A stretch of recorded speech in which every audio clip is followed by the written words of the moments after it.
بسم اللہ الرحمن الرحیم۔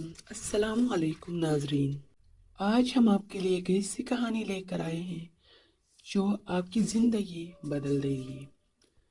صدیوں پہلے ایک دور تھا جب پہاڑ بلند اور دل کمزور تھے، لوگ اپنی خواہشات کے غلام تھے اور عبادت صرف رسموں میں بدل چکی تھی۔ ایسے ہی ایک گاؤں میں ایک عام سا نوجوان رہتا تھا، اس کا نام تھا فہد۔ اس کے دل میں ایمان کی ایک چھوٹی سی چنگاری تھی، لیکن اسے راہ دکھانے والا کوئی نہ تھا۔ ایک دن ایسا واقعہ پیش آیا جس نے اس کی زندگی ہمیشہ کے لیے بدل دی۔ وادی سرسبز درمیان میں ایک چھوٹا سا گاؤں تھا۔ یہاں کے لوگ اپنے کام میں تو محنت کرتے تھے مگر اللہ کی طرف رجوع کم ہی تھا۔ اسی گاؤں میں فہد اپنی بیمار والدہ کے ساتھ رہتا تھا۔ فہد بچپن سے غریب تھا مگر اس کی ماں اسے ہمیشہ کہتی، بیٹا، رزق ہاتھوں سے نہیں نیتوں سے کھلتا ہے، اللہ پر بھروسہ رکھو۔ ایک دن فہد لکڑیاں کاٹنے کے لیے پہاڑ کی طرف گیا۔ چلتے چلتے وہ ایک غار کے پاس پہنچا جس کے دروازے پر عجیب سا نور تھا۔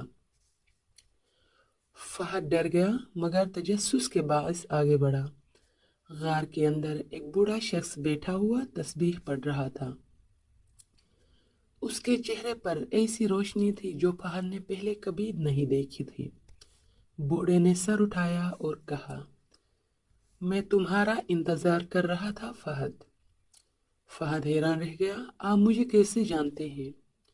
بوڑھے نے مسکرا کر کہا، جسے اللہ راستہ دکھانا چاہے اس کے قدموں کو پہلے بلاتا ہے۔ فہد خاموش ہو گیا۔ بوڑھے نے فہد کو 3 نصیحتیں دی۔ نیت کو پاک کر لو، دنیا کے کام کرو مگر دل میں اللہ کی رضا رکھو۔ اگر نیت درست ہو تو چھوٹا عمل بھی پہاڑ جیسا بن جاتا ہے۔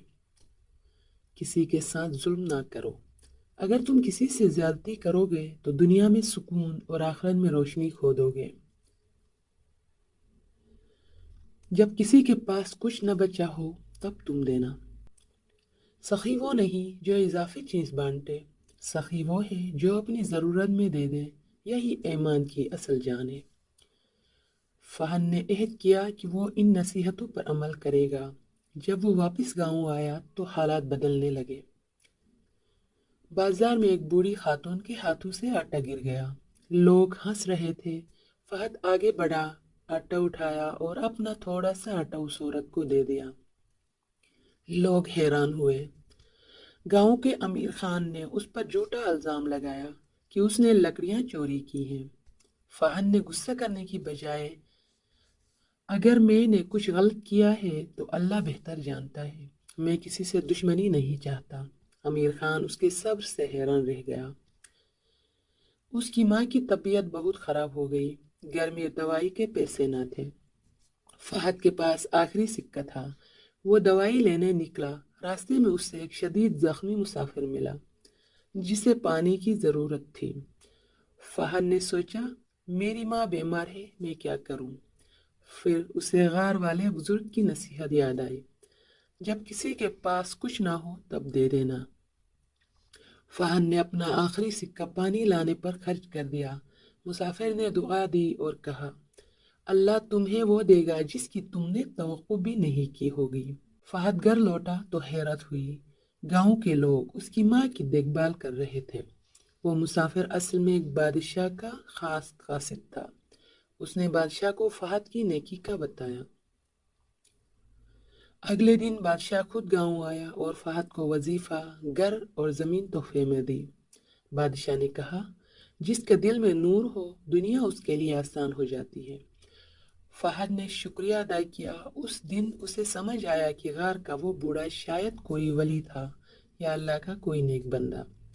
اور یوں فہد گاؤں کا سب سے عزت دار شخص بن گیا، مالداری کی وجہ سے نہیں، نیت کے نور کی وجہ سے۔ نیکی کبھی ضائع نہیں ہوتی، اللہ اس وقت دیتا ہے جب بندہ خلوص سے دیتا ہے۔ صبر سب سے بڑی طاقت ہے، انسان کی اصل قیمت اس کے اخلاق میں ہے۔